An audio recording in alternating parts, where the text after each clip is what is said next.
Choose to stay in one of those evacuation areas, you're going to die. Wow. I mean, that is an incredibly blunt message. And I know you have a lot of experience dealing with these storms. You don't say something like that lightly, Mayor. I've never said that. And 10 to 12 foot surge. I mean, if this takes a jog to the south, that's going to save us from the storm surge. But it stays on the track that it's projected to be on right now. Or if it goes a bit north, would be even worse. Some of the predictions are saying that Pinellas County, to the south of us, the entire county is going to be underwater. So this is something that I have never seen in my life. And I can tell you that anyone who was born and raised in the Tampa Bay area has never seen anything like this before. People need to get out. And your message is just, this isn't survivable. If we have that predicted storm surge, it is not survivable. I'm not saying that the government created Hurricane Helene. What I am saying is that the government has been manipulating the weather since 1947. What first caught my attention with Helene was the shift in the storm's projected path. One day, it looked like it would hit my town. The next day, it had shifted east. I then noticed an odd flight path of NOAA 42, the aircraft being flown, a Lockheed Martin Orion P-3. This prompted me to look at previous uses for the P-3, where I discovered that they were used in the 1960s to manipulate Hurricane Camille in a, quote, weather war on Cuba. Now I know this sounds out there, but as we begin to see more and more the terrible things our government has done in the past, is it really so far-fetched? Here are the projections from the 23rd of September. A large spread traveling the Alabama-Georgia line and ending up in Illinois. On the 24th, projections shift slightly east and the storm is projected to finish in Indiana. On the morning of the 25th, the path shifts back west and shows to be finishing in western Kentucky.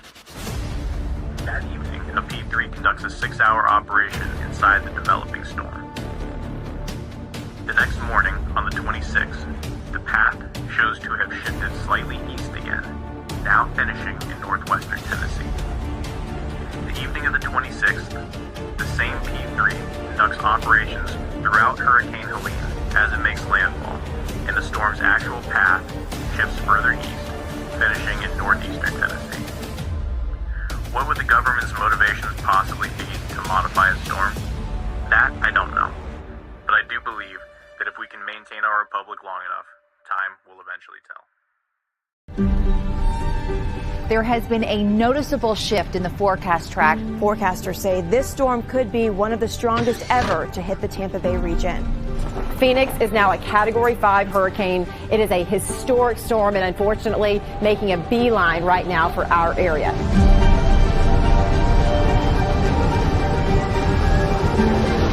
Oh my goodness.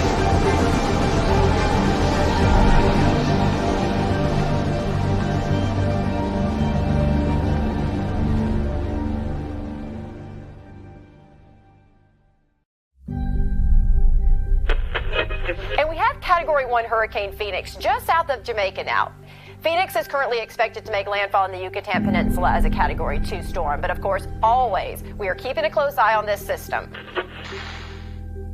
There has been a noticeable shift in the forecast track from the NHC overnight, which now brings Phoenix into our viewing area, possibly as a strong hurricane.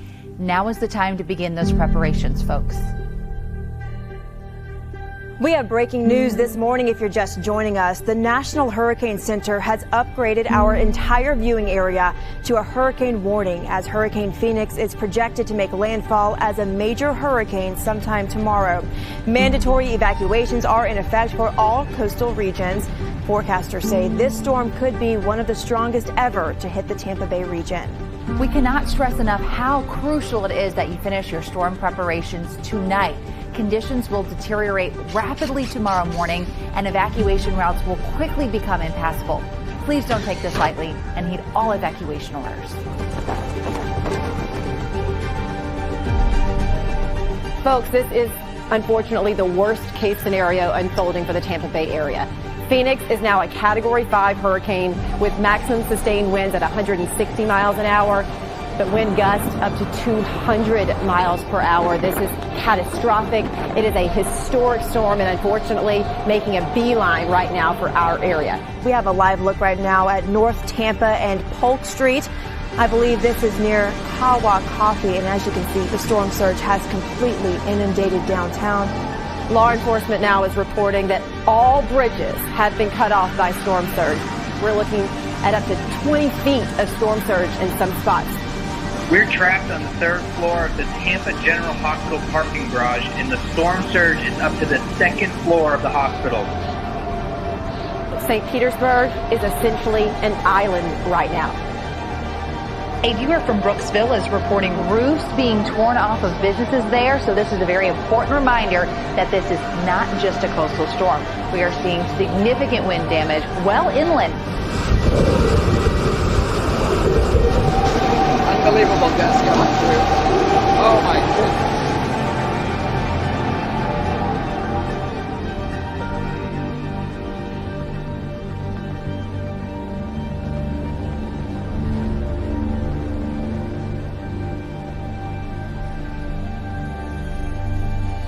The damage this morning is unimaginable. The beaches are essentially gone.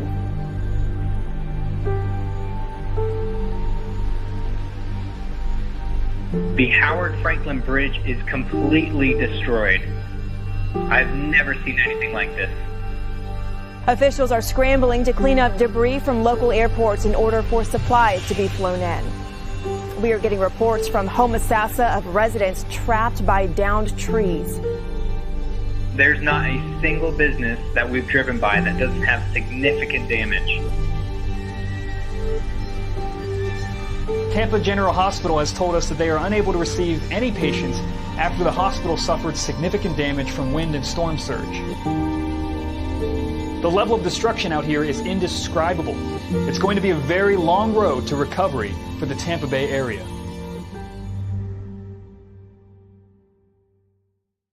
Y'all, listen up. Tell me why there's a website that talks about this hurricane and that it's already happened. Listen to this. It was an extremely powerful Category 5 hurricane that caused widespread damage across its path in October 24. Milton formed in mid-October and reached Category 5 strength on the Saffir-Simpson hurricane scale. Milton caused catastrophic damage in Mexico and then Florida. This devastating hurricane would take the lives of several across the Caribbean and Florida. Now, if you go try to look up this web page, it is gone. They've deleted it. Also, if you look up this place right here, which is located there, you'll find some interesting things about Israel. Not only that, but this guy right here that we know so well is building a 15-minute city there. Pause and read. It's located right there. Also, the Central Phosphate region of Florida has been strip mined since 1888. By the 1980s, it accounted for almost 30% of the worldwide production and almost 3/4 of U.S. production. 93% of Tampa Bay's exports are. Story comes up, they're going to latch onto it. They've already announced inner office that once the public will be open to it, we're going to start focusing mainly on climate. Climate, like global warming, and like that's going to be our next, like I don't know, like what's the word I'm looking for? It's going to be our focus. Our focus was to get Trump out of office, right? Without saying it, that's what it was, right? So our next thing is going to be for climate change awareness. What does that look like? I don't know. I'm not sure. I have a feeling it's just going to be like constantly showing videos of like decline in ice and weather warming up and like the effects it's having on the economy and really talking. Who's decides that? The head of the network, like just. Who's that? Is that Zucker? Zucker, yeah. I imagine that he's got his council and they've all like discussed like where they think. So that's like the next pandemic like story like that will beat to death. But that one's got longevity. You know what I mean? It's not like there's a definitive ending to the pandemic, or like it'll taper off to a point that it's not a problem anymore. Climate, I think, is going to take years. So they'll probably be able to milk that for quite a bit,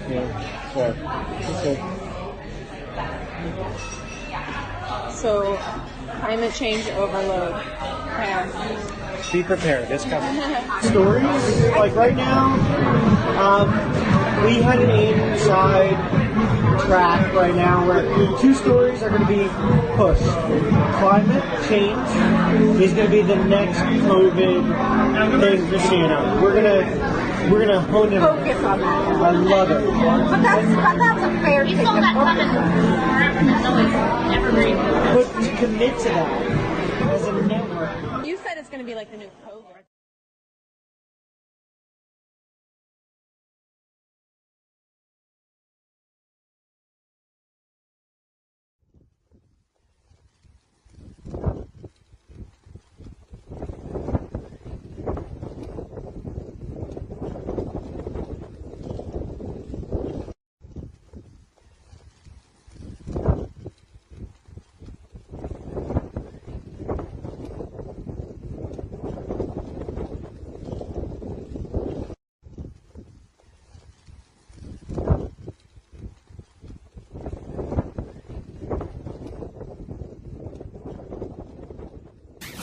Now to the wildfires burning across Wyoming. Authorities report the Elk Fire northwest of Dayton has grown to nearly 50,000 acres in size with 0% containment.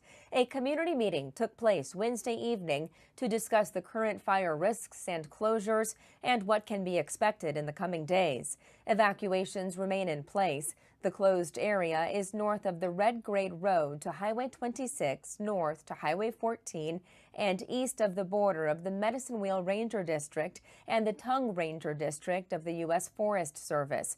More than 200 personnel are currently battling the fire on the ground and in the air. Senator John Barrasso is showing support for those impacted by the fire in Sheridan County. In a statement, the senator said, "My prayers are with all those affected by the unprecedented Elk Fire in northern Wyoming. It's vital that residents of Sheridan County and the surrounding areas follow the local evacuation guidelines. I encourage everyone to monitor the Sheridan County website for emergency updates and information on helpful resources." He continued by saying, "My office is working with the state to do everything we can to assist those on the ground in relief efforts. Thank you to all our brave firefighters in Wyoming who risk their lives to keep us safe and protect our homes and..." If you haven't heard, Wyoming's on fire. And what's interesting is the majority of it is on the eastern side of Wyoming. Now, just for reference, the yellow part of this map is federally owned land, and the white part is privately owned. These major fires are all in the privately owned sectors. Now, what does this mean? So a recent discovery claims that there is approximately 2.34 billion metric tons of rare earth minerals near Wheatland, Wyoming, which is on fire. Now, with this supply of rare earth minerals, we would be the leading holder in the entire world. Now, where is Wheatland? Right there in the southeast corner of Wyoming, where the worst of the fires are. Now, this won't be an overnight transition. Many proposals still face months, if not years, before work is final. But the citizens of Wyoming are poised to fight long and hard against these mines. Now, what started these wildfires? So a wet or an area with an abundance of fuels just so happened to get hit by lightning and ignited the fuel. And the state's notoriously strong winds are driving the flames, making it even worse. Sounds kind of like the perfect storm. So I don't know, people, you can put 2 and 2 together here. We have a location that could be the leading source of rare earth minerals in a certain part of Wyoming that a lot of people are against mining, and now they're being told to evacuate. I can't say much more, but look into this. I think it will shock you.